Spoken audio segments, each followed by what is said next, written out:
ஓம் ராம் ராமாய நமக ராம் ராமாய நமக ராம் ராமாய நமக அசாத்திய சாதக சுவாமின் அசாத்தியம் தவகிம் வத ராமதூத கிருபா சிந்தமத்காரியம் சாதய பிரபோ. ஸ்ரீமத் வால்மீகி ராமாயணம் சுந்தரகாண்டத்தில் 32வது சர்க்கம். சீதை அனுமானை காண்பது.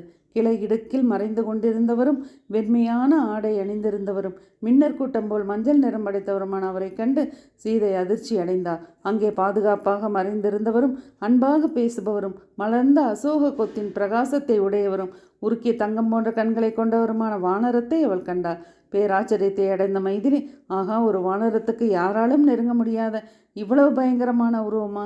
இது காணக்கூடாததாக தீய நிமித்தமாக இருக்கிறதே என்று எண்ணி மறுபடியும் ஆழமாக பார்த்து மயங்கினார். பயத்தால் மதிமயங்கி இறங்கத்தக்க நிலையில் மிகவும் புலம்பினாள் சீதை. துக்கத்தால் பீடிக்கப்பட்டிருந்த கற்புக்கரசியான சீதை ராமா ராமா என்றும் லக்ஷ்மணா என்றும் மெல்லிய குரலில் பல வகையாக அழுதாள். மிகவும் அடக்கத்துடன் உட்கார்ந்திருக்கும் வானர சிரேஷ்டரை பார்த்து இது என்ன கனவா என்று அந்த மங்கை நல்லால் எண்ணினாள்.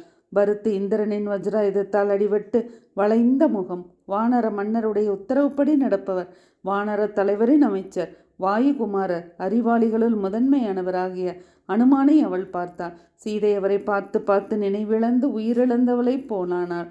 வெகு நேரம் கழித்து உணர்வு பெற்று பெருங்கண்ணாளாகி அவள் சிந்திக்கலானாள். கனவில் விகாரமான முகமுடைய வானரம் என்னால் பார்க்கப்பட்டதே, இது எல்லா சாஸ்திரங்களாலும் காணத்தக்கது என்று விளக்கப்பட்டதல்லவா? காணத்தகாதது என்று விளக்கப்பட்டதல்லவா? ராமனுக்கும் லக்ஷ்மணனுக்கும் அவ்வாறே என் தந்தை ஜனகருக்கும் மங்களம் உண்டாகட்டும். இந்த கனவின் தீய பலன்கள் அவர்களை தாக்கக்கூடாது. பூரண சந்திரனை போல் ஒளி வீசும் திருமுகமுடைய அவர் இல்லாமல் எனக்கு சுகம் இல்லை. அதனால் இது கனவும் அல்ல. சோகத்தாலும் துக்கத்தாலும் பீடிக்கப்பட்டிருக்கும் எனக்கு உறக்கம் இல்லை. ராமா ராமா என்று மனதிற்குள் சிந்தித்து கொண்டு வெளியே வார்த்தைகளாலும் அவர் பெயரையே சொல்லிக் கொண்டிருக்கிறேன். எனவே அதற்கு தக்கபடியான வரலாறுகளையும் உருவங்களையும் பார்க்கிறேன். அவ்வாறே கேட்கவும் கேட்கிறேன். காமத்தால் பீடிக்கப்பட்டு அவரிடமே சிந்தனை சென்றவளாக எப்போதும் அவரையே தியானித்து கொண்டிருப்பதால் இப்போது நான் எதை கேட்கிறானோ அதை இவ்வாறே காண்கிறேன். இது மனதில் தோன்றும் வெறும் கற்பனை என்றே எண்ணுகிறேன்.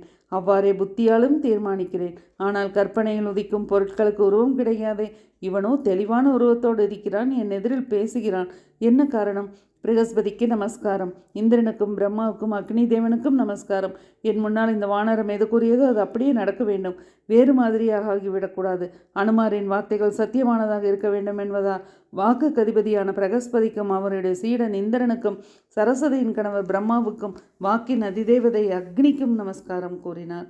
ஓம் ரம் ராமாய நமக ராம் ராமாய நமக ராம் ராமாய நமக அசாத்திய சாதக சுவாமின் அசாத்தியம் தவகிம்மத ராமதூத கிருபா சிந்தமத்காரியம் சாதய பிரபோ. ஸ்ரீமத் வால்மீகி ராமாயணம் சுந்தரகாண்டத்தில் 32வது சர்க்கம் நிறைவடைந்தது.